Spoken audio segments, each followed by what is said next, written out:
বন্ধুরা, আজ আমি আপনাদের জন্য নিয়ে এসেছি একদম নতুন একটি তেলুগু থ্রিলার মুভির এক্সপ্লেনেশন। এটা কোনো সাধারণ সিনেমা নয়, কারণ এখানে শুধু রহস্য আর সাসপেন্স নেই, রয়েছে মানুষের ভেতরের অন্ধকার দিক, লোভ আর মুক্তির সন্ধান। নামের মধ্যেই লুকিয়ে আছে এর আসল মানে, মোক্ষা পাঠাম, মানে মুক্তির খেলা, যেখানে প্রতিটি চরিত্র যেন এক অদৃশ্য খেলার গুটি, আর শেষ পর্যন্ত কে জিতবে কে হারবে সেটাই এই সিনেমার মূল রহস্য। তাহলে চলুন শুরু করা যাক আজকের এক্সপ্লেনেশন। মুভির শুরুতেই মহেশ, তার স্ত্রী গায়ত্রী আর তার মা এবং একটি ছোট ছেলের মধ্যবিত্ত পরিবার দেখানো হয়। তার মায়ের ভুলে যাওয়া রোগ আছে। মহেশ একজন ট্যাক্সি চালক আর গায়ত্রী একটা হোটেলে কাজ করে। কাজে যাওয়ার সময় মহেশ তার স্ত্রী গায়ত্রী ও ছেলেকে সাথে করে নিয়ে বেরিয়ে যায়। এরপর তার ছেলেকে স্কুলে নামিয়ে দেয়। পথে গায়ত্রী মহেশকে বলে, তুমি যে তোমার বন্ধুকে 10 লাখ টাকা দিয়েছো, তা চাও না কেন? মহেশ বলে, তুমি চিন্তা করো না, সে দিয়ে দিবে। গায়ত্রী বলে, আমাদের প্রতিদিনের খরচ, গাড়ির ইএমআই, ছেলের স্কুলের ফি দিতে কষ্ট হয়ে যাচ্ছে, এত টাকা কোথা থেকে ম্যানেজ করব। তখন মহেশ বলে যে, টাকা নিয়ে এত চিন্তা করো না, ভগবান ব্যবস্থা করে দিবে, আমাদের যতটুকু প্রয়োজন ততটুকুই দিবে। গায়ত্রী বলে, কিভাবে? ডিরেক্ট স্বর্গ থেকে ডেলিভারি করে দিবে? এই বলে সে গাড়ি থেকে নেমে হোটেলে যায় তার কর্মস্থলে। হোটেলে আসার সাথে সাথে দেখে হোটেল মালিক বসে আছে, আর দেরি করে আসার জন্য মালিক তাকে বকে। তাই গায়ত্রী সরি বলে সেখান থেকে চলে যায়।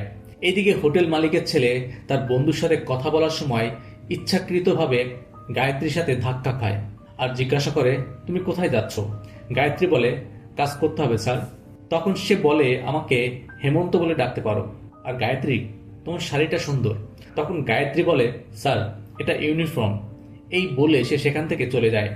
এরপর গায়ত্রী হোটেলের প্রতিটা রুম ঠিকমতো গুছানো হয়েছে কিনা চেক করে। এরপর একটা রুমের বিছানায় গিয়ে বসে। ঠিক তখনই সে দেখে জানালা দিয়ে বাতাস আসছে, অর্থাৎ রুম সার্ভিসম্যান জানালা ঠিকমতো লাগায়নি। তাই সে খোলা জানালাটা বন্ধ করে দেয়। ঠিক তার পাশেই আলমারি থেকে বাইরে কিছু বেরিয়ে আছে। সে আলমারি খুলে দেখে তাতে একটা ব্যাগ আছে, আর সে ব্যাগটা নিয়ে নিচে যাচ্ছিল, কিন্তু ব্যাগটি লিফটের কাছে পড়ে যায় আর দেখে ব্যাগ ভর্তি টাকা।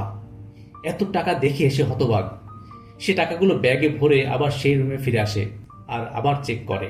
তখন তার স্বামীর কথা মনে পড়ে যায়। সে বলেছিল, টাকার ব্যাপারে এত চিন্তা করো না, আমাদের যত টাকা প্রয়োজন ভগবান তত টাকাই দেবেন। এরপর দৃশ্য পরিবর্তন হলে অর্জুন নামের একটা ছেলেকে দেখতে পায়, যে কিনা মহেশের ট্যাক্সিতে কোথাও যাচ্ছে। সে পাসপোর্ট অফিসে কাজ করে। সে তখন তার স্কুলের বন্ধু বরুণের সাথে ফোনে কথা বলছিল। বরুণ বলে, আমার একটা হেল্প দরকার, আমার কাছে ব্ল্যাক মানি আছে, আমার একটা পাসপোর্ট দরকার। তখন অর্জুন বলে, এ তো অনেক রিস্ক আছে।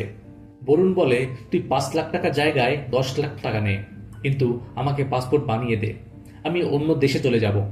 অর্জুন বলে, যদি ধরা পড়ি তাহলে আমাকে জেলে যেতে হবে। বরুণ বলে, তোকে কেউ চেনে না, আমরা দুজনেই শুধুমাত্র এই নম্বরে যোগাযোগ করব, আর এই নম্বর কেউ জানে না। তুই আমাকে 2 দিনের মধ্যে পাসপোর্ট বানিয়ে দে।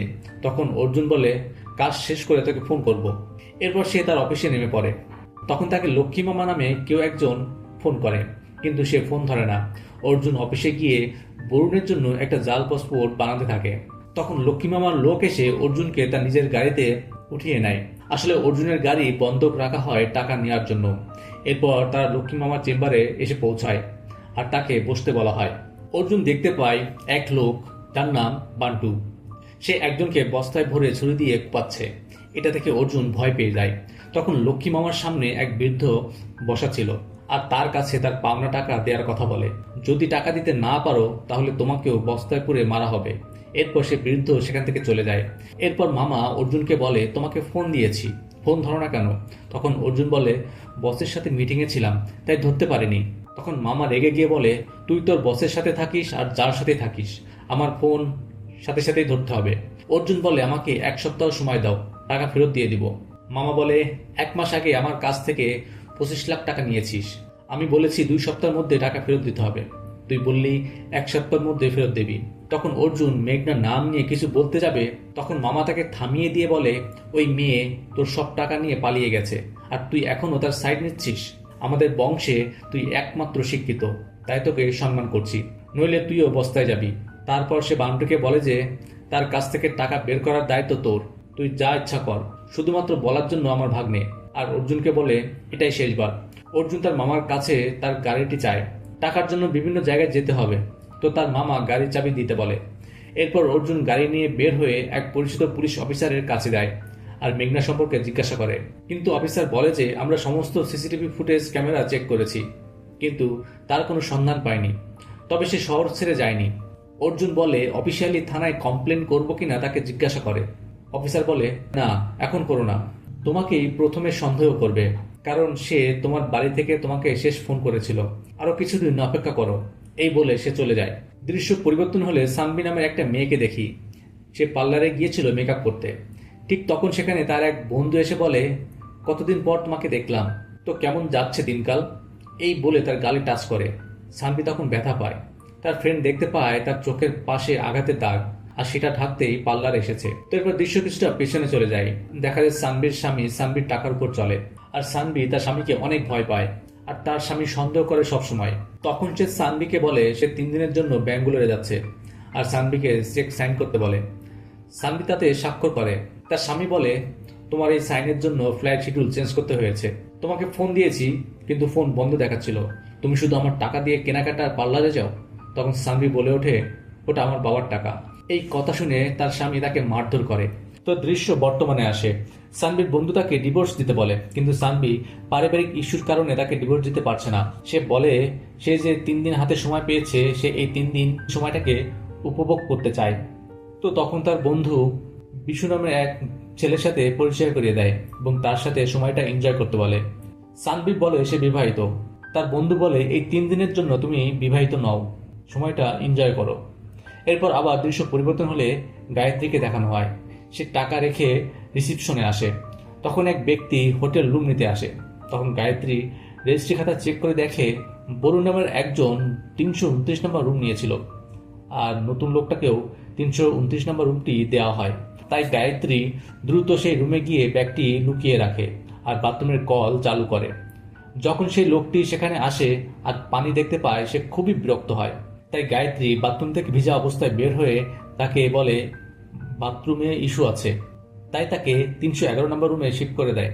তখন হেমন্ত পিছন থেকে এসে গায়ত্রীর গায়ে একটা তোয়ালে দিয়ে দেয়। গায়ত্রী আচমকা ভয় পেয়ে যায়। হেমন্ত তাকে তার রুমে এসে চুল শুকানোর জন্য বলে, কারণ তার রুমে হেয়ার ড্রায়ার আছে, আর তাকে টাচ করে। কিন্তু গায়ত্রী অজুহাত দেখিয়ে সেখান থেকে চলে যায়, আর সেই রুমে এসে টাকাগুলো শুকায় আর চিন্তা করতে থাকে কি করবে সেই টাকা।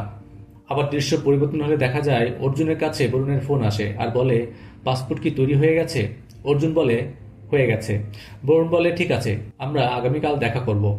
এরপর অর্জুন তার স্কুলের বন্ধু ভেঙ্কটের সাথে দেখা করে আর বলে যে আমাদের স্কুলের বরুণ নামের একটা ছেলের কথা মনে আছে? সে তার বসের কালো টাকা নিয়ে হায়দ্রাবাদ থেকে মুম্বাই এসেছে, আর তার পাসপোর্ট তৈরি করার জন্য আমাকে 10 লক্ষ টাকা দিচ্ছে। তখন ভেঙ্কট তাকে টাকা নিয়ে তার মামাকে দিতে বলে। অর্জুন বলে, না, আমার একটা প্ল্যান আছে। আমরা তাকে ভয় দেখাবো এবং সব টাকা নিয়ে নেব। ভেঙ্কট বলে, তুই তোর বন্ধুর সাথে বিশ্বাসঘাতকতা করবি?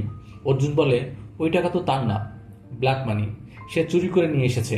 তো ভেঙ্কট তার প্ল্যানে রাজি হয়।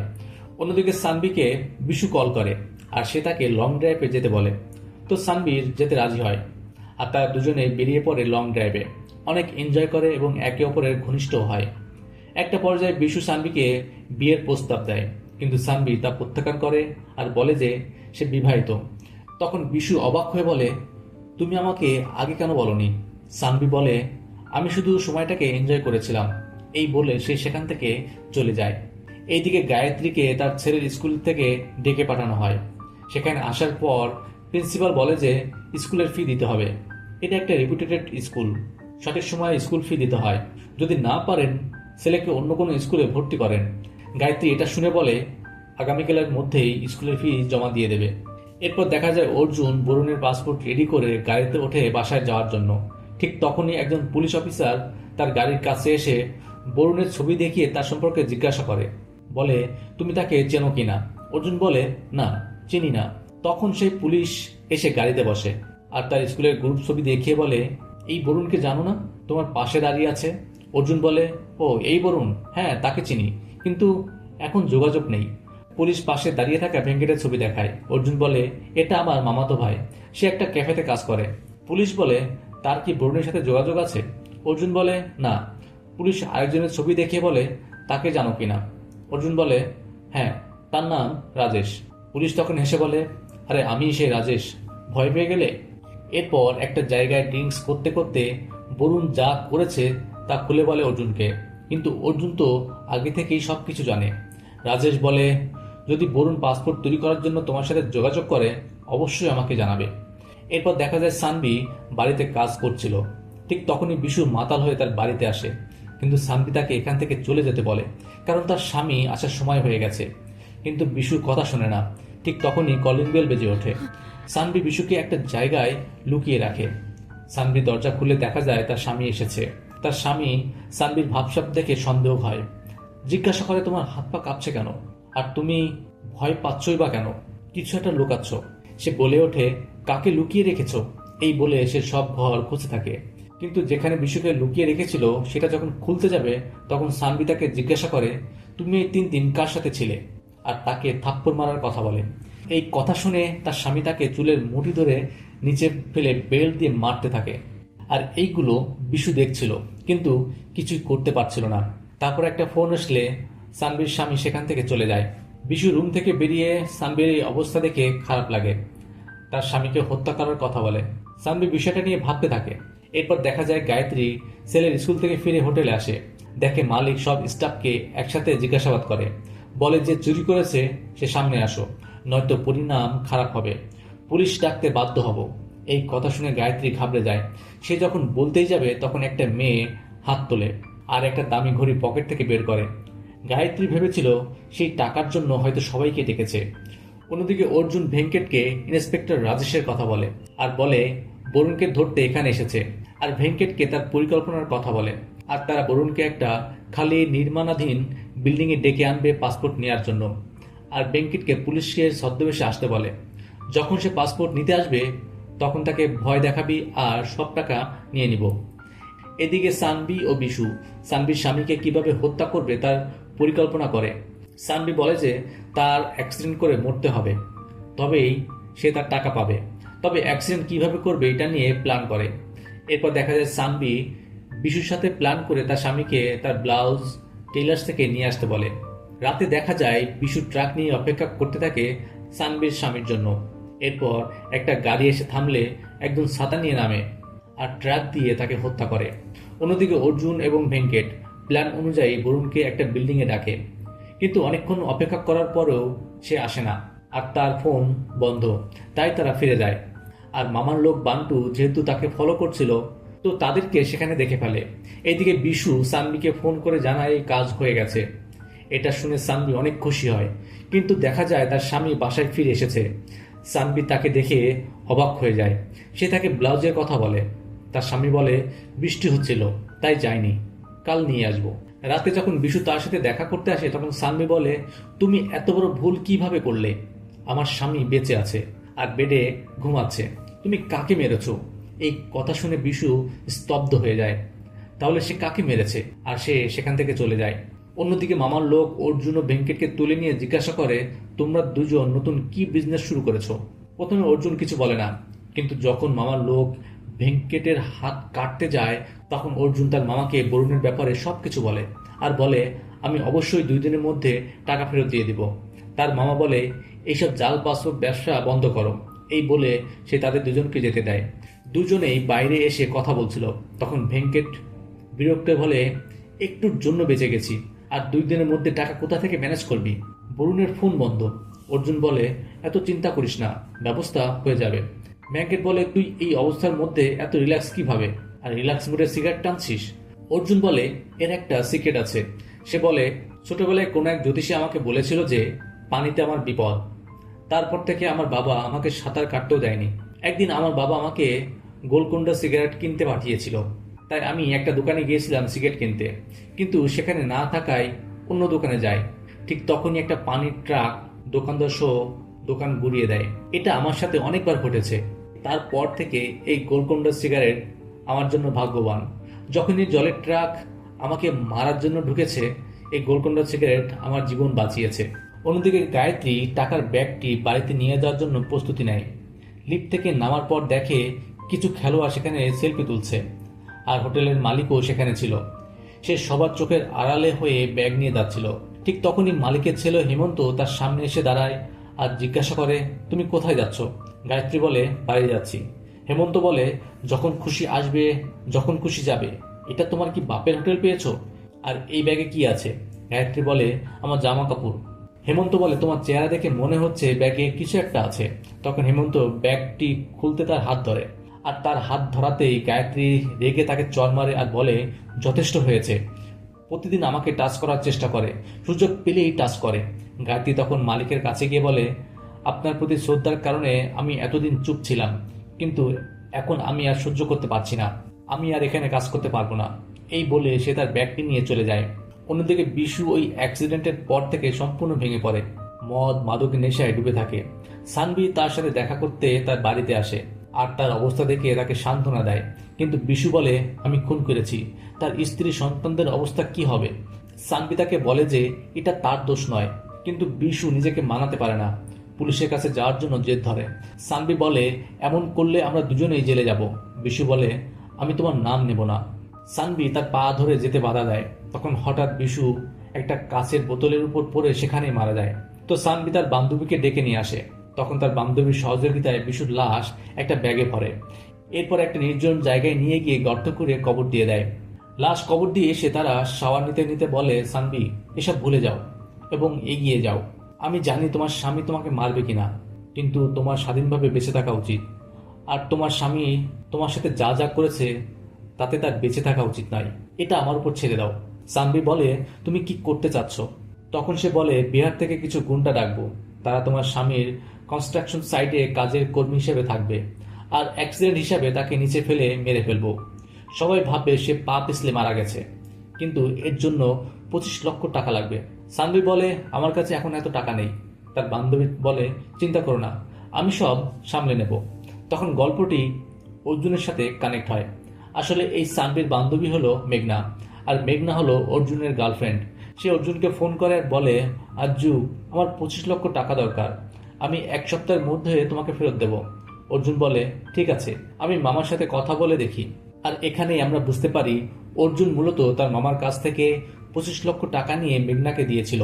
এরপর দেখি গুন্ডারা সানভির স্বামীকে বিল্ডিং এর উপর থেকে নিচে ফেলে দেয়। মেঘনা তার মতো একটা ট্যাটু সানভির ঘাড়ে এঁকে দেয় আর তাকে বলে যে তাকে এমনভাবে কাজ করতে হবে যাতে পুলিশ সন্দেহ না করে, আর যদি সব ঠিক থাকে তো তোমার টাকা তুমি 1 মাসের মধ্যেই পেয়ে যাবে। সেই টাকা অন্য অ্যাকাউন্টে ট্রান্সফার করে উইথড্র করবে, আর এর মধ্যে তুমি আমার সাথে যোগাযোগ করবে না।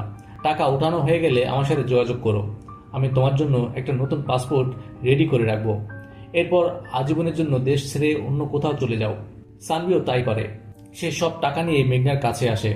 তারপর মেঘনা ড্রিঙ্কসের মধ্যে কিছু মিশিয়ে সানভিকে খেতে দেয়, আর সানভি সেই মুহূর্তে অজ্ঞান হয়ে পড়ে। কিন্তু যখন সানভির জ্ঞান ফিরে আসে তখন সে দেখে বাধা অবস্থায় আছে। মেঘনা তাকে তার শরীর থেকে সমস্ত ব্লাড বের করে নির্মমভাবে হত্যা করে। এরপর দেখা যায় ভেঙ্কট ফোনে অর্জুনকে বলে যে আগামীকাল মামার টাকা দেওয়ার কথা, তার কি হলো?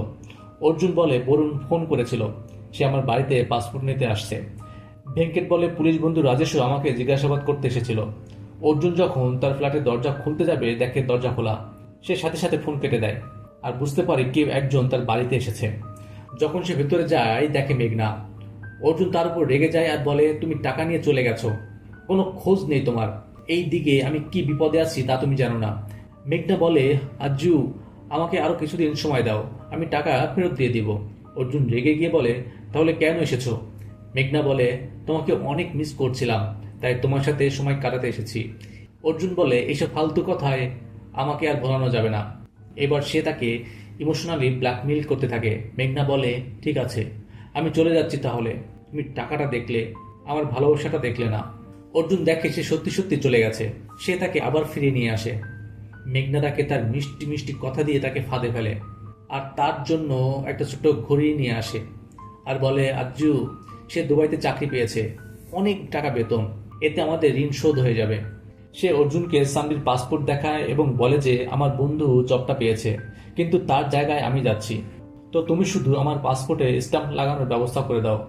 ঠিক তখনই তার বন্ধু রাজেশ তার বাসায় আসে ড্রিঙ্কস করার জন্য। রাজেশ জানতো না যে তার গার্লফ্রেন্ড এখানে আছে, তো তারা 3 জন মিলে ড্রিঙ্কস করে। রাজেশ মেঘনাকে জিজ্ঞাসা করে, তুমি কি করো? মেঘনা বলে, আমার একটা পার্লার আছে। মেঘনা বলে, তুমি কি করো? রাজেশ বলে, সে পুলিশ ইন্সপেক্টর।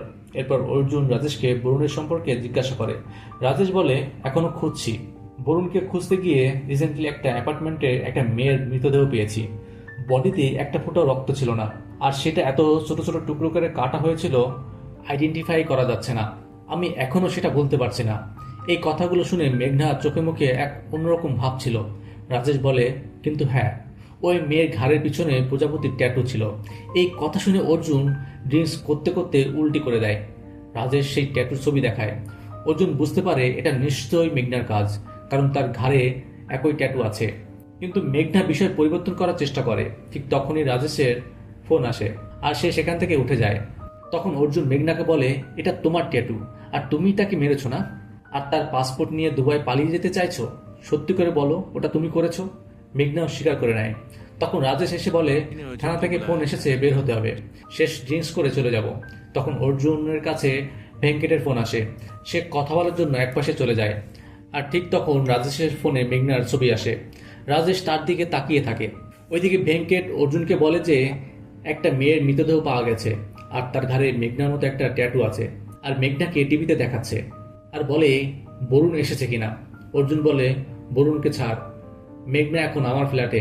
সে ওই মেয়েকে মেরে বিশাল অ্যামাউন্টের টাকা নিয়ে দুবাই পালানোর প্ল্যান করছে। তুই দ্রুত আমার ফ্ল্যাটে চলে আয়। ঠিক তখন দেখা যায় মামার লোক বান্টু ব্যাংকেটের সামনে দাঁড়িয়ে আছে। এদিকে কথা শেষ করে এসে অর্জুন দেখতে পায় মেঘনা রাজেশের গলা কেটে হত্যা করছে। মেঘনা অর্জুনকে বলে, আরজু, তুমি ভিতরে যাওয়ার পর সে আমার সাথে বেয়াদবি করছিল, তাই আমি ভুল করে মেরে ফেলেছি। অর্জুন বলে, আমি পুলিশকে সব বলে দেব। মেঘনা বলে, কি বলবে তুমি? এটা তোমার ফ্ল্যাট, তুমি বিপদে পড়বে। দয়া করে লাশটা এখান থেকে সরাতে আমাকে সাহায্য করো। মেঘনা যখন বসে লাশ সরাচ্ছিল, তখন অর্জুন তার মাথায় বিয়ারের বোতল দিয়ে আঘাত করে, যার ফলে সে অজ্ঞান হয়ে যায়। এরপর সে তার গাড়ির চাবি বের করে তার গাড়িতে উঠে পড়ে, আর গাড়িতে ব্যাগ ভর্তি টাকা ছিল। সেই টাকা নিয়ে সেখান থেকে চলে যায়। মেঘনা জ্ঞান ফিরে আসার পর সে দেখতে পায় মামা সেখানে বসে আছে। মামা মেঘনাকে ছোট ছোট টুকরো করে হত্যা করতে বলে, কিন্তু মেঘনা বলে, আমি আপনার সব টাকা নিয়ে এসেছি, কিন্তু অর্জুন টাকা নিয়ে পালিয়ে গেছে। আমি তাকে স্মার্ট ঘড়ি পরিয়েছি, সেটা ট্র্যাক করলে তাকে পাওয়া যাবে। ঠিক সেই সময় বরুণ সেখানে আসে, আর মামা তাকে আটকায়। এদিকে অর্জুন গাড়িতে করে যাচ্ছিল, ঘড়িটা একবার ফেলতে গিয়েও ফেলে না। সেই সময় সামনে পুলিশ চেকিং চলছিল, তাই সে পাশেই সেই হেমন্ত হোটেলে টাকার ব্যাগ নিয়ে ওঠে, আর রুম নেওয়ার সময় বরুণের নাম নেয়। তাকে সেই 329 নম্বর রুম দেওয়া হয়, আর সেই টাকার ব্যাগটি ঘরের আলমারিতে রাখে। যখন সে সিগারেট ধরানোর জন্য বক্সটি বের করে, দেখে সিগারেট ভেঙে গেছে। তো অর্জুন নিজেই দোকানে যায় গোলকুন্ডা সিগারেট কিনতে। ঠিক তখনই মামার লোকেরা সেখানে আসে। সে সেখান থেকে পালাতে গেলেই পানির ট্রাক তাকে উড়িয়ে নিয়ে যায়, আর সে সেখানে মারা যায়। তখন ভেঙ্কটও সেখানে আসে, দেখে গোলকুন্ডা সিগারেটের বক্স সেখানে পড়ে আছে, আর বলে, গোলকুন্ডা সিগারেট তোমার ফালতু লাখ। আর এটাই সেই টাকা যেটা গায়ত্রী হোটেল রুমে পেয়েছে। এরপর দেখা যায় গায়ত্রী টাকার দিকে তাকিয়ে আছে, কলিং বেলের শব্দ পেয়ে ব্যাগ লুকিয়ে রাখে। ঠিক তখন তার স্বামী মহেশ এসে পৌঁছায়। গায়ত্রী বলে, তুমি দেরি করলে কেন? খাওয়ার সময় মহেশ বলে যে গতকাল সে এক যাত্রী তার ট্যাক্সিতে উঠিয়েছিল, তাই তাকে খুঁজছিল। গায়ত্রী বলে, কেন? মহেশ বলে যে আসলে সে হোটেল থেকে বাস স্টেশনে যাওয়ার জন্য আমার ক্যাবটি বুক করেছিল। রাস্তায় এক বিল্ডিংয়ের নিচে দাঁড়ায় আর বলে, 10 মিনিটের মধ্যে আসছি। এই বলে সে আমাকে 500 টাকা দিয়েছিল, কিন্তু ফিরে আসেনি। আমি 3 ঘন্টা অপেক্ষা করেছিলাম, কিন্তু সে এলো না। তখন গায়ত্রী বলে, বাদ দাও, 500 টাকা তো পেয়েছো। রাজেশ বলে, সেটা তো আমার টাকা না, আর সে ব্যাগটি গাড়িতে রেখে গেছে। আমি হোটেলেও গিয়েছিলাম, কিন্তু সেখানে ভুয়া তথ্য দিয়েছিল। পরের দিন সকালে মহেশ চলে যাওয়ার পর গায়ত্রী ঘুম থেকে উঠে দেখে লক্ষ্মী মামা তার বাসায় এসেছে, আর গায়ত্রীর শাশুড়ি মামাকে বলে, তোমাকে কোথায় যেন দেখেছি। মামা আবার পুলিশের ছদ্মবেশে মেঘনাকে নিয়ে এসেছে। সে গায়ত্রীর বাড়িতে আসে আর বলে, হোটেল থেকে যে ব্যাগ নিয়ে এসেছো আমাকে দিয়ে দাও। গায়ত্রী বলে, আমার কাছে কোনো ব্যাগ নেই। মামা হোটেলের সিসিটিভি ভিডিও দেখায় আর বলে যে যদি তুমি ব্যাগ না দাও তাহলে তোমার স্বামী এবং তোমার সন্তানকে হত্যা করব। তখন গায়ত্রী ভয়ে টাকা দিতে রাজি হয়। গায়ত্রীর শাশুড়ি বলে, তোমরা বসো, আমি চা বানিয়ে নিয়ে আসি। চা বানানোর জন্য সে গ্যাস অন করে। ঠিক তখনই তার মনে পড়ে মামা আসলে কে, আর সে গ্যাস অফ করতে ভুলে যায়। গায়ত্রী যখন মামাকে টাকা দিতে যায়, তখন গায়ত্রীর শাশুড়ি লাঠি দিয়ে হাতে বাড়ি মেরে বলে, বলেছি না আমি তোকে কোথায় দেখেছি? তোর নাম লক্ষ্মীনারায়ণ। মামা বান্টুকে একটা ছুরি দিয়ে হত্যা করতে বলে। বান্টু ছুরি বের করে হত্যা করতে গেলে গ্যাসের গন্ধ পায়। তখন সে দেখতে পায় তার সঙ্গী সিগারেট জ্বালাচ্ছে। সে তার সঙ্গীকে সিগারেট জ্বালাতে মানা করে, কিন্তু শুনতে পায় না, যার ফলে দেশলাই জ্বালানোর সাথে সাথে পুরো ঘর ব্লাস্ট হয়ে যায়। যখন সবার জ্ঞান ফেরে তখন মামা ব্যাগটি নিয়ে সেখান থেকে চলে যাচ্ছিল, আর মেঘনা তাকে পেছন থেকে ছুরি মেরে ব্যাগটি নিয়ে পালিয়ে যায়। এরপর মেঘনা যখন ব্যাগটি নিয়ে গাড়িতে করে যাচ্ছিল তখন বান্টু গাড়ি দিয়ে তাকে ধাক্কা মারে। যখন মেঘনা ব্যাগটি নিয়ে গাড়ি থেকে বের হতে যায় তখন বান্টু এসে তাকে গলা টিপে হত্যা করার চেষ্টা করে, আর মেঘনা এই সুযোগে কাচের টুকরো দিয়ে তাকে কোপাতে থাকে। তো বান্টু তাকে মেরে ফেলে। বান্টু এত টাকা দেখে হাতে নিয়ে আঘাতের কারণে সেখানে মারা যায়। এদিকে মহেশ একজন যাত্রীকে নিয়ে যাচ্ছিল। সেই যাত্রী তাকে শর্টকাট পথ নিতে বলে, কিন্তু মহেশ যায় না। তখন রেডিওতে খবর আসে যে জঙ্গলের রাস্তায় লাগেজ ব্যাগের মধ্যে মৃতদেহ পাওয়া গেছে। তখন সাথে সাথে যাত্রী বলে যে আমাদের এলাকায় দুটো মৃতদেহ পাওয়া গেছে লাগেজের ভেতরে। এই কথা শুনে মহেশ ভয় পেতে থাকে, কারণ যে প্যাসেঞ্জার তাকে 500 টাকা দিয়েছিল সে তার গাড়িতে একটা লাগেজ রেখে গেছে। তাই মহেশ ভাবতে থাকে সেই লাগেজে আবার লাশ নেই তো। তাই সে যাত্রীকে তার গন্তব্যে পৌঁছে দিয়ে নির্জন একটি জায়গায় গাড়ি থামায় আর ডিক্কিতে ব্যাগটি দেখে। ব্যাগটি খুলতেই দেখে ব্যাগ ভর্তি টাকা। সে হতবাক হয়ে যায়। দেখা যায় বরুণ সেদিন তার ট্যাক্সিতে উঠেছিল আর অর্জুনের ফ্ল্যাটের সামনে থেমেছিল পাসপোর্ট নেওয়ার জন্য, কিন্তু সেদিন মামা তাকে ধরে ফেলে। এখন মহেশ চিন্তা করতে থাকে সে এই টাকা দিয়ে কি করবে। আর এখানেই মুভি শেষ হয়। তো বন্ধুরা, এই মুভির গল্প আমাদের শিখিয়ে দেয় জীবন আসলে এক খেলা, যেখানে লোভ আর ভয়ের সাথে লড়াই করতে করতে মানুষ শেষ পর্যন্ত মুক্তির পথ খোঁজে। আশা করি আজকের ভিডিওটি আপনাদের ভালো লেগেছে। আপনাদের মতামত অবশ্যই কমেন্ট করে জানাবেন। ভিডিও ভালো লাগলে লাইক দিন এবং বন্ধুদের সাথে শেয়ার করুন, আর চ্যানেলটি সাবস্ক্রাইব করতে ভুলবেন না। আবারও ফিরে আসবো নতুন কোনো সিনেমার এক্সপ্লেনেশন নিয়ে। ততদিন পর্যন্ত সুস্থ থাকুন, ভালো থাকুন আর গপুর গপ্পের সাথে থাকুন।